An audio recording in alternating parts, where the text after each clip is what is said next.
বিসমুল্লাহির রহমানির রহিম। প্রিয় দেশবাসী, ভারত আমাদের সীমান্তে পূর্ণ সামরিক শক্তি পুরোপুরি যুদ্ধ পরিস্থিতি নিয়ে জমা করতে হাজির হয়েছে এবং সীমান্তে তারা পুরোভাবে প্রস্তুতি নিতেছে। আর্মিরা সব জড়ো হইতেছে।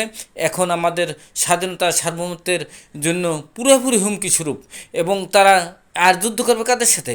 যেটা আইন, আন্তর্জাতিক আইন লঙ্ঘন করে তারা আচমকা একেবারে সীমান্তের সাথে এসে তারা সেনা মোতায়েন করে ফেলছে। পরপর দুই স্থানে, লালমনিরহাট আর পঞ্চগড়ে। আপনারা এই স্বাধীনতা, দেশবাসীকে আমি আহ্বান জানাচ্ছি, স্বাধীনতা সার্বভৌমত্ব রক্ষার জন্য জান মাল সব কিছুতে আমাদের প্রস্তুত থাকতে হবে, রক্ষা করার জন্য রুখে দাঁড়াইতে হবে। এই এই নির্বাচনের আগ মুহূর্তে তাদের এই যে এই দুর্বিসন্ধি, এটা আমাদের রুখতে হবে। তবে নির্বাচনে আরও বিএনপির জন্য সুফল হলো, তাদের নির্বাচনের দরজা, বিজয়ের দরজা খুলে গেল এবং ভারতের অগ্রাসী তৎপরতার বিরুদ্ধে আমাদের রুখে দাঁড়াতেই হবে। ধন্যবাদ দেশবাসীকে। আমি লেখক চা বিক্রেতা গোলাম মাওলা শিকদার।